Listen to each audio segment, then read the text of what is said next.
नमस्कार छात्रों, आज की इस कक्षा में आपका बहुत बहुत स्वागत। आज की कक्षा में अपन प्रश्नावली एक,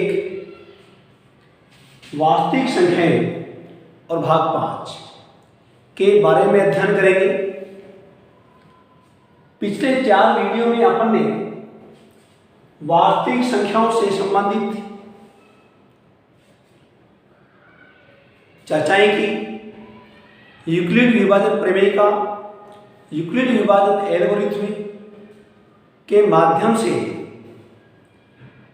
अपन ने महत्तम समावर्तक ज्ञात किया। उसी कड़ी में आज की कक्षा में भी अपन अभाज्य गुणनखंड विधि के द्वारा 2 से अधिक संख्याओं के महत्तम और लघुत्तम अपन निकालेंगे। जब अपन को 2 पूर्णांक दे रखे हों और महत्तम या लघुत्तम और 2 पूर्णांक, चारों में से कोई से भी 3 बिंदु अपन को दे रखे हैं, 3 संख्याएं अपन को दे रखी हैं, तो चौथी संख्या अपन ज्ञात कर सकते हैं। यानी महत्तम ज्ञात कर सकते हैं, लघुत्तम ज्ञात कर सकते हैं, पहला पूर्णांक या दूसरा पूर्णांक भी अपन ज्ञात कर सकते हैं। इसका सूत्र भी है, वो आपको अभी बताएंगे। और तीसरा क्वेश्चन है कि एक वृत्ताकार खेल के मैदान के चारों ओर सोनिया को 18 मिनट का समय लगता है। उसी मैदान के चारों तरफ एक चक्कर लगाने में रवि को 12 मिनट लगते हैं। दोनों एक ही समय, एक ही स्थान और एक ही दिशा में चलना प्रारंभ करते हैं, तो दोनों पुनः उसी स्थान पर कितने समय बाद मिल जाएंगे, ये अपन को ज्ञात करना है। तो अपन पहले चर्चा करते हैं पहले क्वेश्चन की, जिसमें अभाज्य गुणनखंड विधि के द्वारा अपन को महत्तम और लघुत्तम समावर्तक अपन को ज्ञात करना है। यानी महत्तम समावर्तक होता है और लघुत्तम समावर्तक। वर्तक ये क्या होता है, ध्यान करना। ये समावर्तक कैसे बना है, पहले अपवर्तक, फिर समावर्तक और उसके बाद में महत्तम समावर्तक, जो कि अपन बहुत छोटी कक्षा में इन चीजों को पढ़ चुके हैं। तो अपन देखते हैं हर क्रमांक 1 की बात करते हैं। पहला क्वेश्चन, जिसमें अपन अभाज्य गुणनखंड विधि के द्वारा अभाज्य गुणनखंड करेंगे अपन तीनों अलग अलग संख्याओं का, 12 का, 15 का और 21 का। देखिए आप 12 के जब गुणनखंड करेंगे तो उसी विधि के द्वारा करेंगे जो अपन ने पिछले वीडियो में किया है। तो इसका तो छोटी संख्या, इसलिए कोई दिक्कत नहीं आएगी आपको। 2 × 2 × 3 हो जाएगा। 2 × 2 4 और 4 × 3 अपन कर लेंगे। इसके बाद में 15 है, ये भी बहुत छोटी संख्या है। तो देखिए कितना हो जाएगा, 3 × 5 हो जाएगा। इसके बाद में हम देखते हैं 21 को। 21 में क्या होगा, 21 बराबर हो जाएगा 3 × 7। इस प्रकार से अपन यहाँ तीनों संख्याओं के क्या करेंगे, सबसे पहले अभाज्य गुणनखंड। इसके बाद में अपन देखते हैं कि यहाँ महत्तम समावर्तक, जिसको बोलते हैं अपन क्या, HCF लिखते हैं अपन इसको। तो यहाँ सभी गुणनखंडों में उपनिष्ठ संख्या को देखते हैं। सबसे पहले हम 2 की बात करें, तीनों में नहीं है। 3 की बात करें, तीनों में मौजूद है, ये 3। इसके बाद में 5 की बात करें, तीनों में नहीं मिल रहा है। अभाज्य गुणनखंड 7 की बात करें तो तीनों में नहीं है। तो महत्तम कितना हो गया, 3। इसके बाद में अपन देखते हैं लघुत्तम समावर्तक, यानी एलसीएम में क्या होता है, प्रत्येक गुणनखंड को लिया जाता है और वो भी मैक्सिमम एक, यानी गुणनखंड में कितनी बार आया है, 2 मैक्सिमम। आप देख रहे हो कि मैक्सिमम 2 बार आ रहा है। उसके बाद में हम 3 की बात करें तो 3 केवल 1 बार आता है। 5 मैक्सिमम 1 बार है, तो 7 भी मैक्सिमम 1 बार है। अब इनको गुणा कर लीजिए आप।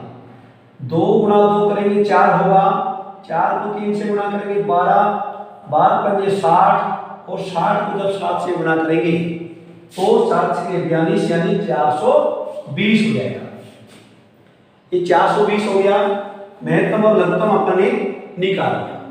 इसी प्रकार से अगले क्वेश्चन की बात करते हैं, क्योंकि पहले क्वेश्चन में आपसे महत्तम समापवर्तक और लघुत्तम समापवर्त्य ही पूछा था।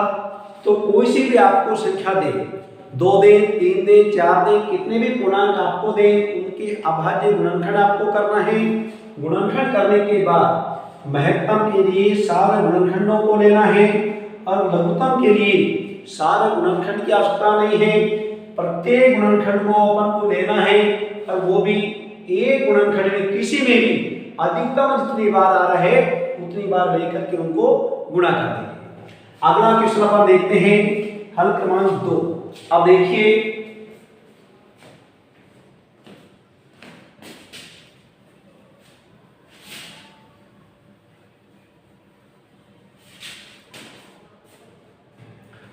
यहां हल क्रमांक अपन 2 देखते हैं।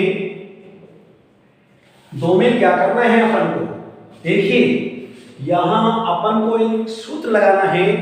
वो मैंने आपको बताया कि 2 पूर्णांकों का गुणनफल, जो कि पिछले वीडियो में भी अपन इस बात को सत्यापित कर चुके हैं, यानी कि पहली संख्या इंटू दूसरी संख्या बराबर लघुत्तम इंटू महत्तम। तो यहां लिखेंगे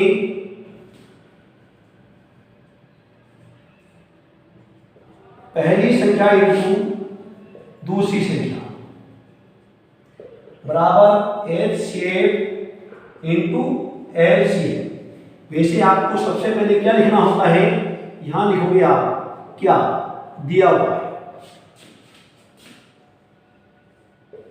पहली संख्या आपको क्या दे रखी है 306, और देखिए दूसरी संख्या आपको क्या दे रखी है, ये आपको दे रखी 657, और यानी एलसीएम दे रखा है। एलसीएम किसका है, दोनों का ही है। ये आपको कितना दे रखा है, अच्छा एलसीएम को ज्ञात करना है। एलसीएम दे रखा है, एलसीएम आपको दे रखा, देखिए कितना दे रखा है 9 दे रखा है। अब आप देखिए यहां पहली संख्या लिख दीजिए आप कितनी 306, दूसरी संख्या लिख दीजिए 657, और महत्तम आपको 9 दे रखा है और लघुत्तम आपको ज्ञात करना है। आपको यहाँ चारों में से कोई सी भी 3 चीजें आपको दे रखी होती हैं। आपको दोनों एलसीएम और एचसीएफ दे दिया, दोनों में से कोई एक संख्या दे दी, हम दूसरी ज्ञात कर सकते हैं। इसी प्रकार से दोनों संख्या दे दी, एचसीएफ और एलसीएम, दोनों में से कोई एक संख्या आपको ज्ञात करनी। तो देखिए एलसीएम कितना हो जाएगा 306 इंटू 657 बटा कितना हो जाएगा, ये 9 हो जाएगा। अब देखिए एलसीएम बराबर हो जाएगा 306 इंटू 657 बटा 9 हो जाएगा। अब 9 से अपन को विभाजित करना है, 2 से अपन किसी भी संख्या को विभाजित कर सकते हैं। दोनों में से एक को कर लीजिए आप, 9 से हम इसको काटेंगे, 9 7 63, 2 बचा 27 हो गया, 9 3 27, यानी कितना हो गया एक तरह से 306 इंटू 73। अब इनको गुणा कर लीजिए, 306 को अपन को गुणा करना है किससे 73 से। आप रफली गुणा करके देख लीजिए 306 इंटू 73, आप पहले 3 से गुणा कर लो, 3 6 18, शून्य के स्थान पर 1 आ जाएगा, 3 3 9 हो जाएगा, फिर 7 6 42, ये 4 किलो के स्थान पर आ जाएगा, 7 3 21। अब देखिए 8 2 1 3 9 4 13 1 हासिल, और ये हो जाएगा 22। कितना हो जाएगा एक तरह से, ये हो जाएगा 22,338। ये क्या प्राप्त हो गया आपको, लघुत्तम समापवर्त्य। इसके लिए आपको मुख्य रूप से इस सूत्र को आपको काम में लेना है। कौन सा, पहली संख्या इंटू दूसरी संख्या बराबर एचसीएफ इंटू एलसीएफ। जो जो मान आपको दे रखा है वो आप रख दीजिए। कभी कभी आपको क्या होगा, दोनों संख्याओं का गुणनफल एक साथ दे सकता है। इसी प्रकार से एचसीएफ और एलसीएम का गुणनफल भी आपको एक साथ दे सकता है, क्योंकि अपन को अलग अलग देगा तो भी गुणा करना है और एक साथ दे देगा तो अपन को अलग अलग रखने की आवश्यकता नहीं है, अपन वहां दोनों का गुणनफल एक साथ लिख देंगे। हम तीसरे क्वेश्चन की बात करते हैं। अब देखिए,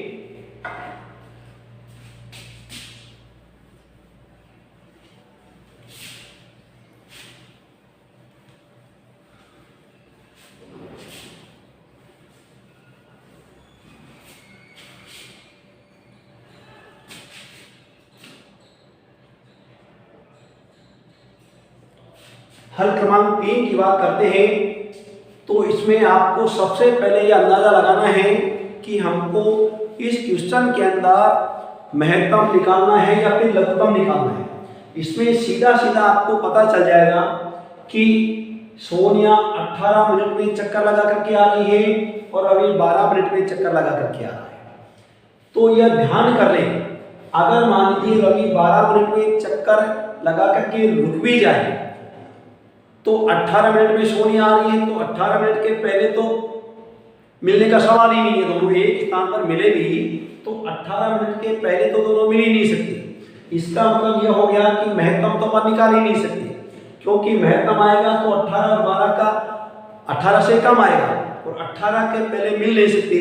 इसलिए अपन को क्या निकालना पड़ेगा, लघुत्तम समावर्ती निकालना पड़ेगा। तो देखिए यहां आपको दोनों की देर की है, तो यहां में चूंकि सोनिया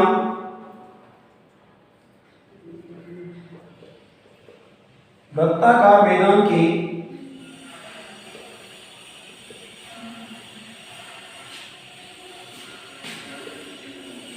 चारों ओर चक्कर लगाती है बराबर में 18 मिनट में। रवि इसी मैदान के चारों चक्कर लगाता है 12 मिनट में।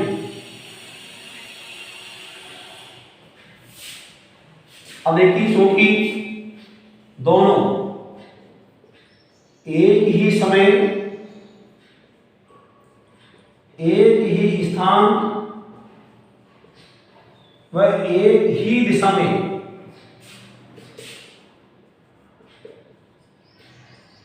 चलना प्रारंभ करते हैं।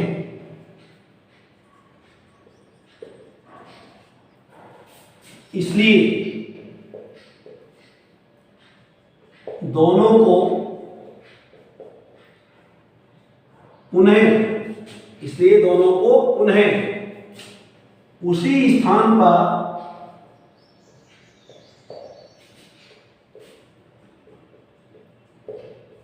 मिलने में लगा समय 18 व 12 का लघुत्तम समावर्ती होगा। ये क्लियर हो गया कि अपन को यहां महत्तम नहीं निकालना है, लघुत्तम निकालना है, क्योंकि महत्तम यदि निकालते हैं तो दोनों का महत्तम तो 6 आ रहा है। 6 मिनट में वो कहां से मिलेंगी, क्योंकि 18 मिनट से पहले तो उस स्थान पर कोई नहीं आ रहा, यानी ये 12 मिनट में आ रहा है, तो एक तरह से मान के चलो कि 12 मिनट से पहले कोई नहीं आ रहा, तो 12 से कम तो हो ही नहीं सकता, इसलिए अपन को लघुत्तम निकालना पड़ेगा।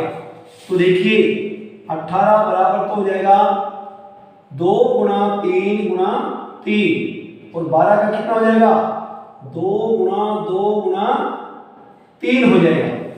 ये अपन ने क्या कर लिए, गुणनखंड कर लिया। अब यहाँ अपन को एलसीएम यानी लघुत्तम निकालना है। 2 मैक्सिमम कितनी बार आ रहा है, 2 बार, और 3 मैक्सिमम कितनी बार आ रहा है, 2 बार। अब इनको गुणा कर लिया, 3 गुणा 3 करेंगे 9 होगा, 9 दूनी 18, 18 दूनी 36, यानी कितना हो गया 36 हो गया। अर्थात दोनों कौन, रवि और सोनिया पुनः उसी स्थान पर कितने समय बाद मिलेंगे, 36 मिनट बाद। तो आप यहां लिख देंगे, अतः वे दोनों 36 मिनट बाद पुनः उसी स्थान पर मिलेंगे। यानी दोनों जो हैं जिस स्थान पर वे चले थे उसी स्थान पर 36 मिनट बाद वे दोनों आपस में मिल जाएंगे। तो प्रिय बालकों, आज आपको हमारी जो ये अध्यापन कार्य है वो आपको पसंद आया होगा। आप हमारे इस वीडियो को देखते रहिए। तब तक के लिए बहुत बहुत धन्यवाद।